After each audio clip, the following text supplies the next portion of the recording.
Dear students, we are now with the new chapter and the political science. First chapter, the political science power sharing in the 10th standard. We are now going to discuss about the concept and we are also going to give the full detail of the whole chapter. Let us study. Power sharing क्या होती है? Power sharing अपने आप में एक new idea हम 10th में यहाँ पे डिस्कस कर रहे हैं. पावर शेयरिंग का मतलब होता है जब हम सबसे छोटे समाज की बात करें. लेट अस, जैसे एक परिवार में कोई भी फैसला होता है उसमें जितने भी जो अडल्ट्स हैं उनको बीच में इन्वॉल्व किया जाता है. कई बार बच्चों को भी बीच में इन्वॉल्व कर दिया जाता है. हम आज ये ट्रेंड देखते हैं कि कोई भी घर लेना हो, कुछ भी करना हो, उसमें भी पावर शेयरिंग हो जाती है. बड़े बड़े जो है वो मान के चलते हैं कि हाँ भी कोई भी बात में अगर कोई वैल्यूबल, कोई बहुत इंपॉर्टेंट बात है जिसमें जो सबसे जुड़ी हुई है, उसमें तो आमतौर पे हम देखते हैं सबसे छोटे समाजों में पावर शेयरिंग हो ही जाती है. सो इस तरह से ऐसे ही बहुत बड़े बड़े जो देश हैं ना, उनमें भी पावर शेयरिंग होनी जरूरी होती है.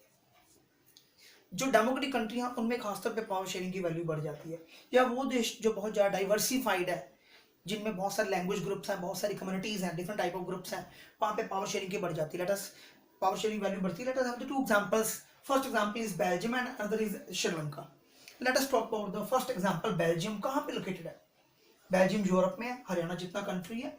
इसके neighbouring country France, Netherlands, German, Luxembourg. France, Luxembourg, Germany और लग्जमबर्ग इसके नेबरिंग कंट्रीज है. अगर हम बेल्जियम की ज्योग्राफिकल लोकेशन में देखते हैं तो उसकी साउथ वेस्ट में आ जाएगा फ्रांस, साउथ ईस्ट में आ जाएगा लग्जमबर्ग, ईस्टर्न साइड में जर्मन आ जाएगा और नॉर्थ ईस्ट में नीदरलैंड आ जाएगा, लोकेशन की बात करें तो. बट एनी हाउ, वहां पे किस तरह की वेरिएशन है, वहां पे किस तरह की कम्युनिटी ग्रुप्स किस तरह से डिवाइडेड है. They are divided on the ethnic ones. Ethnic क्या होता है? नस्ल के आधार पे. वहां पे कोई फ्रेंच कम्युनिटी, जो फ्रांस से लोग आए, उनकी रेस डिफरेंट थी. जो वहाँ के लोकल रहने वाले लोग थे, डच, ठीक है ना, जो वहाँ के जो लोकल पीपल थे, वहाँ के जो हम कह सकते हैं बेल्जियम के जो लोग थे, उनका अपना एक अलग वेरिएशन थी. सो ये जो डिफरेंस वेरिएशन देखी गई, Dutch and French and German, वहाँ पे 3 वेरिएशन देखी गई मेजरली. अगर कंट्री की बात करते हैं, कंट्री में और कैपिटल में इनकी फॉर्मेशन किस तरह की थी. अगर कैपिटल की बात करते हैं, पहले कंट्री की बात कर लेते हैं. कंट्री में डच जो है 59% है, फ्रेंच जो है वो पूरे कंट्री में 40% है. ठीक है. अगर उनकी डच और इनके एरियाज की बात करते हैं तो Dutch were surviving in the Flemish region, French were there in the Wallonian region. Flemish region northern side में है और जो वेलोनियन रीजन है ये आमतौर पे बस थोड़ा सा ना, मतलब साउथर्न साइड के लेके चल सकते हैं, वेलोनियन रीजन. अगर हम सेंटर की बात करते हैं, देखिए कितनी अजीब सिचुएशन है. डच है 59%. अगर पूरे कंट्री की बात करते हैं तो डच है वहां पे 59% फ्लेमिश रीजन में, फ्रेंच है 40%. लेकिन अगर हम कैपिटल की बात करते हैं, ब्रुसेल्स की बात करते हैं, let us study about the Brussels की बात करते हैं, वहां पे क्या है, जो पूरे कंट्री में 59% है, वो कैपिटल में जस्ट 20% ही है. जो पूरे कंट्री में 40% है, वो कैपिटल में 80% है. It was a great ethnic variation in the both area, centre and states. It led to the clash. एक बहुत बड़ी समस्या बढ़ी. जर्मन 1% थे इन द डिफरेंट एरियाज. इसी बात को लेकर 1950-60 के बीच में क्लैश शुरू हो चुका था, झगड़े शुरू हो गए कि नहीं जी, जर्मन से अपने एरिया को लेकर खींचतान में थे. डच कहते थे कि ज़्यादातर फ्रेंच अपना एरिया मान रहे थे और जो बेल्जियन है वो अपना एरिया लेकर चल रहे थे. The problem was very conflicting. झगड़े की बड़ी समस्याएं बढ़ी, टेंशन बढ़ गई between Dutch and French. If we see the other situation, there's a totally different condition. We have discussed yet what type of problem was there in the Belgium, and now we going to discuss about the problem in Sri Lanka. Sri Lanka में किस तरह की situation हुई. श्रीलंका आजाद हुआ, independent हुआ from England. Independent, this is clear. England से independent हुआ 1948 में श्रीलंका.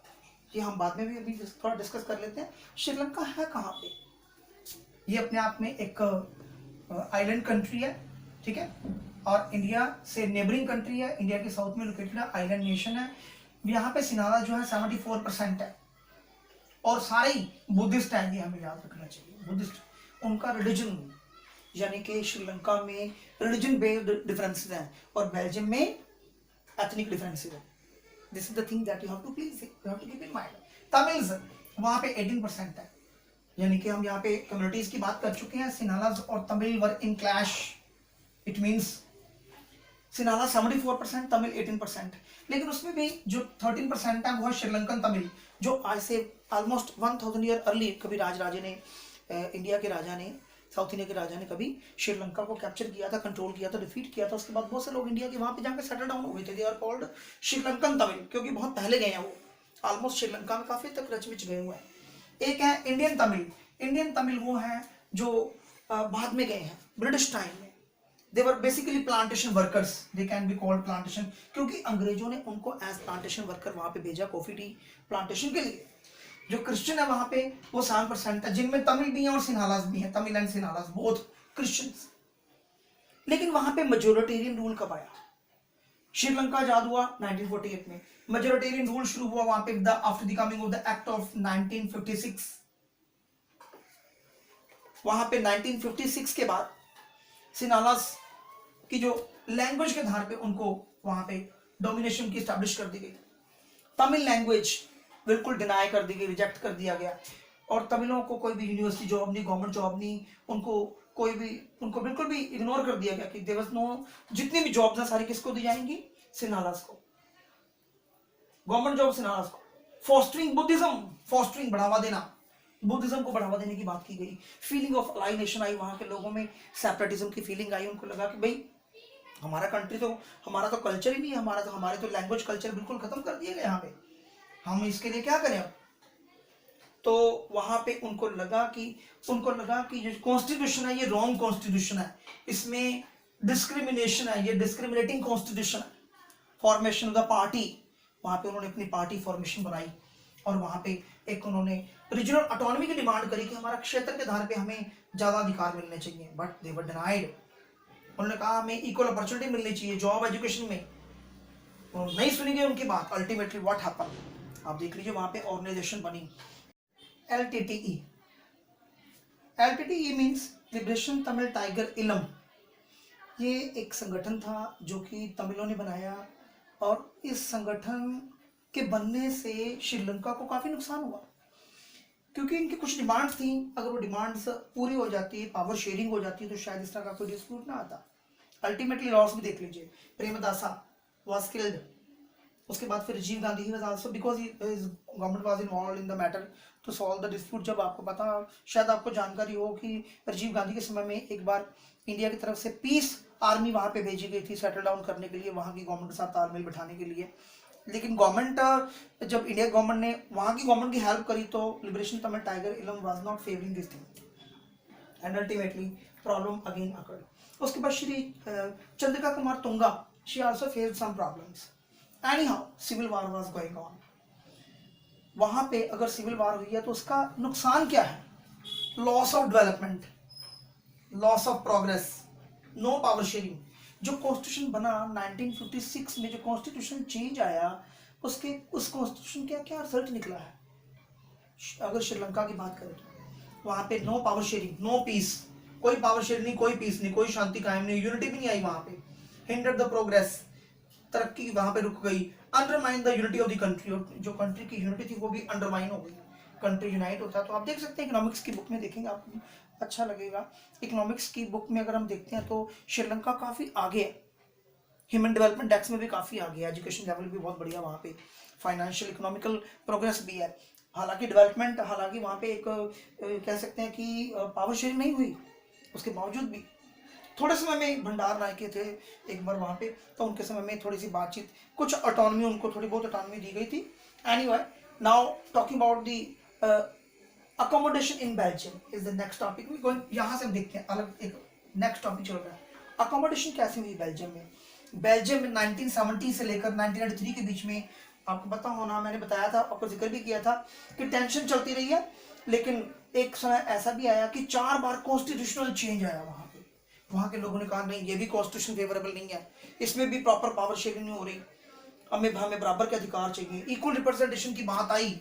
तो फिर न्यू इनोवेटिव आइडिया डेवलप हुआ डच और फ्रेंच के बीच में, 50-50% पार्टिसिपेशन, कम्युनिटी सेंट्रल लेवल पे, स्टेट लेवल पे डिसाइड हुआ कि जो भी फैसले होंगे उनमें डच और फ्रेंच दोनों इक्वली इन्वॉल्व होंगे। और उसके अलावा एक गवर्नमेंट बनाएगी that is known as community level government. वो जैसे एग्जांपल हम 1% जर्मन की बात कर लेते हैं, हमें मालूम है कि जर्मन जो है 1% है बेल्जियम में, और जहाँ पे उनकी मेजोरिटी थी, जहाँ पे उनकी गवर्नमेंट थी, जहाँ पे उनकी गवर्नमेंट बनाई गई मेजोरिटी के आधार पे, जहाँ पे उनको एक ऑटोनॉमी फील करवाने के लिए उनकी गवर्नमेंट वहाँ पे बनाई गई। सो बेल्जियम पावर शेयरिंग ये अपने आप में। इसके बाद देखिए डेवलपमेंट है, प्रोग्रेस है, डेवलपमेंट ऑफ पीस है। इतनी ज्यादा तरक्की हुई है कि जो ब्रसेल्स है हेडक्वार्टर बना यूरोपियन यूनियन का, Brussels. Now why power sharing is desirable, the next topic, power sharing क्यों डिजायरेबल है। एक इसके पीछे प्रूडेंशियल रीजंस। प्रूडेंस माने सॉफ्टनेस, प्रूडेंस, अगर सॉफ्टनेस रखी जाए डिसीजन मेकिंग प्रोसेस में तो उसके फायदे क्या होते हैं। Prudential reason and moral reason of power sharing. अगर प्रूडेंशियल रीजन की बात करें तो देखो कितने बढ़िया रिजल्ट है। It reduces the possibility of the conflict, इससे झगड़े जो है ना, कॉन्फ्लिक्ट होते हैं, उस वो उनका एक कंडीशन कम हो जाती है, झगड़े कम हो सकते हैं। इन द सोशल ग्रुप्स, जितने भी डिफरेंट सोशल ग्रुप हैं उनमें झगड़े कम हो जाएंगे, उनमें वायलेंस खत्म हो जाएगा, पॉलिटिकल इंस्टेबिलिटी खत्म हो सकती है। सो कुल मिला के हमें बात कह सकते हैं कि जहाँ पे पोटेंशियल रीजन इसका ये है पावर शेयरिंग का, कि जहाँ पे पावर शेयरिंग होती है वहाँ पे सोशल ग्रुप्स जो है, अगर उनको पावर शेयरिंग ना कराई जाए तो वायलेंस होंगे, पोलिटिकल इंस्टेबिलिटी होगी। अगर पावर शेयरिंग हो जाती है तो दोनों प्रॉब्लम खत्म हो जाएंगी। एक बात और भी है, आप थोड़ा सा सोच के देखिए कि मेजोरिटी रूल, जिनकी मेजोरिटी होती है ना, कई बार कई जगह ऐसा भी होता है कि उनको बड़ा अच्छा लगता है कि यार देखो हमारी गवर्नमेंट बनेगी, हमारा कंट्री आज़ाद हो गया, अब हमारी मेजोरिटी रूल आएगा। लेकिन आप ये समझ सकते हैं कि अगर उनका मेजोरिटी रूल इस्टेब्लिश होगा तो ये कंट्री की यूनिटी को अंडरमाइन करेगा। कैसे? बड़ा अट्रैक्टिव, बड़ा अच्छा लगता है शुरू शुरू में अपनी गवर्नमेंट को एस्टैब्लिश करना, लेकिन उसके अल्टीमेटली रिजल्ट बड़े खतरनाक हो सकते हैं। कंट्री की यूनिटी खत्म हो सकती है, क्योंकि अगर मेजोरिटी और माइनॉरिटी की बात करें, अगर मरने मारने पे आए तो आपको पता है कि गिनती किसकी, नुकसान किसको ज़्यादा है, नुकसान उसको होगा जो मेजोरिटी में है। सो ये ध्यान रखना चाहिए कि मेजोरिटी और माइनॉरिटी दोनों बैलेंस्ड रखनी जरूरी है। ट्रायनी ऑफ द माइनॉरिटी, अगर जिनकी गिनती कम है अगर उनके ऊपर अत्याचार होगा तो मेजोरिटी को भी डिस्ट्रक्शन मेजोरिटी की भी होगी। That's I have already discussed. ये पोटेंशियल रीजन है। उसके बाद मॉरलिज्म, मॉरलिज्म ऑफ पावर शेयरिंग, इसमें सबसे पहले बात आती है it is the very spirit of democracy. ये अपने आप में लोकतंत्र की आत्मा कहा गया है। अगर लोकतंत्र चाहते हैं कि डेमोक्रेसी, अगर लोकतंत्र बढ़े, डेमोक्रेसी बढ़िया डेवलप हो हमारे कंट्री में, तो जरूरी है कि एक इसका मॉरलिज्म हमें समझना होगा। पावर शेयरिंग सिर्फ रूलर्स को अफेक्ट नहीं करती बल्कि सब्जेक्ट को भी करती है। Subject and rulers both they are there in the country, चाहे कोई रूल कर रहा है चाहे कोई अंडर रूल है। और इसके बाद एक सेल्फ गवर्नेंस की बात आती है। सेल्फ गवर्नेंस क्या होती है? डेमोक्रेसी में सेल्फ गवर्नेंस है, इसका मतलब है कि लोग अपने आप शासन कर रहे हैं, अपने रिप्रेजेंटेटिव इलेक्ट कर रहे हैं, उनके द्वारा जो रिप्रेजेंटेटिव पार्लियामेंट में बैठते हैं फिर वो हमारे कंट्री से जुड़े हुए लोगों के डिसीजन लेते हैं। Indirectly people are handling their own decisions, we can say it is the legitimate government. जो पावर शेयरिंग है ये गवर्नमेंट को लेजिटिमेट गवर्नमेंट बनाती है, रिस्पॉन्सिबल बनाती है, लीगल एक्शन के लिए रिस्पॉन्सिबल बनाती है। गवर्नमेंट कोई भी फैसला ले, गवर्नमेंट कुछ भी करे तो वो लीगली करेक्ट होने चाहिए। नेचुरली बहुत सारे डिसीजन होते हैं ऐसे, और कई बार गवर्नमेंट को कोर्ट में लाया जाता है, लेकिन मोस्टली क्या होता है कोर्ट में बहुत सारे, हमारे कंट्री में गवर्नमेंट के बहुत सारे डिसीजन सुप्रीम कोर्ट के द्वारा एक्सेप्टेड होते हैं। ऐसा अपने आप में वहीं पे होता है जहाँ पे पावर शेयरिंग हो रही है। अगर किसी कंट्री में पावर शेयरिंग नहीं है तो शायद गवर्नमेंट के बहुत सारे डिसीजन सुप्रीम कोर्ट अगर जेन्युइनली देखे शायद वो डिनाई कर दे। So control over the system in the hands of people, मैं यहाँ पे पहले बात कर चुका हूँ कि जो पावर शेयरिंग है इसके जो मॉरलिज्म है उसमें सबसे बड़ी बात यह है कि डेमोक्रेसी वो है जिसमें कंट्रोल किसके हाथ में, लोगों के हाथ में। तो ये हमने यहाँ पे दो रीजंस डिफरेंस डिफाइन किए हैं, डिफरेंसेस को माइंड में रखें, prudential reasons and the moral reasons. In the second part of the chapter we are understanding the concept of the democracy and power sharing, how they are interrelated। ये अपने आप में interrelated term कैसे हैं, मैंने थोड़ी देर पहले बताया था यहाँ पे कि डेमोक्रेसी और power sharing, people rule themselves through the institution. Institution कौन से हैं? Legislative, executive and judiciary. ये बेसिकली 3 इंस्टीट्यूशंस हैं जिनके जरिए लोग जो है, और सेल्फ गवर्निंग का कॉन्सेप्ट यहाँ पे काम करता है। Due respect is given to different groups जितने भी हैं उनको ड्यू रिस्पेक्ट, जो उनकी रिस्पेक्ट बनती है सबको दी जाती है। Voice to shape public opinion जितना भी है उनको एक सभी लोगों को मौका मिलता है कि अपनी आवाज उठा सकते हैं, गवर्नमेंट कोई भी डिसीजन देती है तो उसके खिलाफ डिफरेंट ग्रुप जो है वो अपनी आवाज़ उठा सकते हैं, अपने डिसीजन मनवाने के लिए वो डिफरेंट मेथड फॉलो कर सकते हैं, बशर्ते वो मेथड वायलेंस वाले ना हो। सो पावर शेयरिंग ये कितने तरह की हो सकती है। सबसे पहले हम बात करते हैं horizontal division of power sharing, उसके बाद आएगा vertical division of power sharing. Horizontal division of power sharing, line कौन सी है वाली, हॉरिजॉन्टल, क्लियर, हॉरिजॉन्टल लाइन है। इसका मतलब है कि पावर शेयरिंग, यहाँ पे हम बात कर रहे हैं लेजिस्लेटिव, एग्जीक्यूटिव एंड जुडिशरी, जो यहाँ पे पावर शेयरिंग है उसके क्या फीचर्स हैं। पहली बात कि ये जो पावर शेयरिंग है ये ऑर्गन लेवल पे है, organ, different organs among the government, जितने भी जो गवर्नमेंट के डिफरेंट ऑर्गन्स हैं उनमें इक्वल पावर शेयरिंग होती है, सेम लेवल, सबका अपना अपना लेवल होता है। नो अनलिमिटेड पावर, ये नहीं कि लेजिस्लेचर यानी कि लॉ मेकिंग बॉडी के पास बहुत बड़ी पावर है, वो चाहे तो एग्जीक्यूटिव बॉडी को हटा सकती है, या जुडिशरी बहुत स्ट्रॉन्ग है, ऐसा वहां पे अगर पावर शेयरिंग है तो इक्वल होगी। अगर कोई कंट्री वाकई अपने आप में डेमोक्रेटिक कॉन्सेप्ट को फॉलो करता है तो वो horizontal division of power sharing को प्रॉपर्ली फॉलो करेगा। किसी के हाथ में भी, कोई भी ग्रुप के हाथ में अनलिमिटेड पावर नहीं होती, और एक दूसरे को चेक करने का कॉन्सेप्ट यहाँ पे डेवलप हो जाता है। जैसे हमें पता है कि अगर प्राइम मिनिस्टर हाउस कोई भी गलती करता है तो हमारे कंट्री में सुप्रीम कोर्ट उसको चेक कर सकता है। याद रखिए, प्राइम मिनिस्टर को हाउस को चेक करने के लिए पार्लियामेंट भी है। अगर सुप्रीम कोर्ट के जजेस की अपॉइंटमेंट करनी है तो उसमें हमें इस बात की जानकारी है कि उनके नाम को आगे बढ़ाया जाता है, और जजेस एक बार अपॉइंट हो जाए तो उनके पास अपनी इंडिपेंडेंट पावर होती है, they have the independent power. और ऐसे ही हम इंडिया की पार्लियामेंट की बात कर सकते हैं, लेजिस्लेचर। सो ये थ्योरी जो है इसे कहते हैं checks and balance theory. Checks and balance theory के फायदे क्या है। सबसे पहले ये आइडिया मॉन्टेस्क्यू की बुक में आया था, ठीक है। चेक्स एंड बैलेंस का मतलब कि एक दूसरे की कमियां भी निकालना और उसमें उसको ठीक रखना, बैलेंस भी रखना। इस तरह से कोई भी अनलिमिटेड पावर यूज नहीं कर सकता। उसके बाद हम बात करते हैं vertical division of power sharing. Vertical यानी कि ये कौन सी लाइन है, vertical division of power sharing. Vertical division of power sharing कैसे काम करती है, इन द डिफरेंट लेवल, ये डिफरेंट लेवल में हो सकती है। ये वाली डिवीजन जो है ये डिफरेंट लेवल में हो सकती है, central level, state level, district level, local level. Central level, याद रखिए जिन देशों में सेंट्रल और स्टेट में पावर शेयरिंग हो जाती है हम उनको फेडरल टाइप ऑफ गवर्नमेंट्स भी कहते हैं। फेडरल टाइप ऑफ गवर्नमेंट, जैसे बेल्जियम में पावर शेयरिंग हुई, श्रीलंका में नहीं हुई, तो हमें इन चीज़ों के एग्जाम्पल लेके चलने हैं। बेल्जियम जो है ये अपने आप में फेडरल कंट्री है, और श्रीलंका जो है वो अपने आप में यूनिटरी टाइप ऑफ गवर्नमेंट है। हम अगले चैप्टर में पढ़ेंगे, फेडरलिज्म में भी उसका जिक्र आएगा। Now power sharing is also brought in India in the different social groups, religious groups and the language groups. कौन सा कंट्री है जिसमें पावर शेयरिंग लैंग्वेज ग्रुप में नहीं लाई गई। लैंग्वेज ग्रुप में अभी थोड़ी देर पहले हम डिस्कस कर चुके हैं। लैंग्वेज के आधार पे जहां पे पावर शेयर नहीं लाई गई वो था श्रीलंका, ठीक है ना। तो ये कुछ कॉन्सेप्ट आपको दोबारा से याद रखने हैं। हमारे देश में इस तरह से पावर शेयरिंग अरेंजमेंट किया गया है, लीगल अरेंजमेंट किया गया है। हमारे देश का संविधान जब बनाया गया था डॉक्टर भीमराव अंबेडकर, उससे पहले हम पुणे पैक्ट की बात कर सकते हैं 1902 में, जहाँ पे डॉक्टर भीमराव अंबेडकर ने महात्मा गांधी के साथ एक पैक्ट साइन हुआ था जिसमें कहा गया था कि रिजर्व क्लासेस जरूर होंगी। कॉन्स्टिट्यूशन जब बनेगा तो कुछ जो कम्युनिटीज होंगी, जो बैकवर्ड क्लासेस हैं, उनको रिजर्व कैटेगरी में रखा जाएगा। ऐसा लीगल अरेंजमेंट करने की बात आई, और ऐसी बात बिल्कुल इंडियन कॉन्स्टिट्यूशन में देखने को भी आई। Give space in the government. तो ऐसा पावर शेयरिंग, जितने भी ग्रुप हैं वो आपस में, उनको सबको पावर शेयर करने का मौका दिया गया।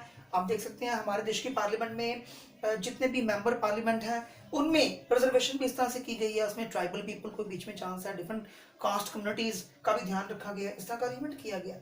इसमें जितने भी माइनॉरिटी कम्युनिटीज हैं उनको पावर शेयरिंग में भी बीच में इन्वॉल्व किया गया, फेयर चांस दिया गया, ताकि माइनॉरिटी कम्युनिटी को ये ना हो कि नहीं जी हमारी गिनती कम है और हमारी यहाँ पे पावर शेयरिंग नहीं है इस कंट्री में। तो पावर शेयरिंग का एक और अरेंजमेंट हम यहाँ पे बात कर सकते हैं, जैसे पोलिटिकल पार्टीज के बीच में। हमारे कंट्री में जितनी पोलिटिकल पार्टीज हैं उनके बीच में भी पावर शेयरिंग अरेंजमेंट किया गया। पोलिटिकल पार्टी कोई भी इन्वॉल्व हो सकती है, as compare to China. What we notice, China has only one party dominance when we talk about. तो चाइना में जो कम्युनिस्ट पार्टी ऑफ चाइना, वहाँ पे सिर्फ ही उसी की मर्जी है, उसकी गवर्नमेंट वहाँ पे बनेगी। जबकि इंडिया में इस तरह की पार्टी अरेंजमेंट नहीं है। इंडिया में सभी पोलिटिकल पार्टीज इक्वली उनको रिप्रेजेंटेशन दी जाती है, सबके पास एक जैसी पावर होती है। ऐसे हम बात करते हैं मूवमेंट ग्रुप्स, बहुत सारे ऐसे मूवमेंट ग्रुप्स हैं जिनको इन्वॉल्व किया गया डिसीजन मेकिंग प्रोसेस में। कोई भी डिसीजन मेकिंग होती है उसमें मूवमेंट का भी ध्यान रखा जाता है कि what the demands are from the movement sides. And pressure groups, जितने प्रेशर ग्रुप हैं सभी को उनकी बात को भी ध्यान में रखा जाता है। बहुत सारे ऐसे प्रेशर ग्रुप्स हैं, हम यहाँ पे अगर एग्जाम्पल ले सकते हैं, कई ऐसे प्रेशर ग्रुप हैं जो गवर्नमेंट के ऊपर दबाव डालकर अपनी मांगे पूरी करवाते हैं, उनको भी ध्यान में रखा जाता है। पावर शेयरिंग में उनको भी इन्वॉल्व किया जाता है। एंड द कंटेम्प्रेरी डेमोक्रेसी, आज की डेमोक्रेसी में कंपटीशन है, डिफरेंट आइडियोलॉजीज हैं, अलग अलग पार्टीज हैं, अलग अलग पार्टीज अलायंस बना सकती हैं, ये भी पावर शेयरिंग के अधिकार में आता है।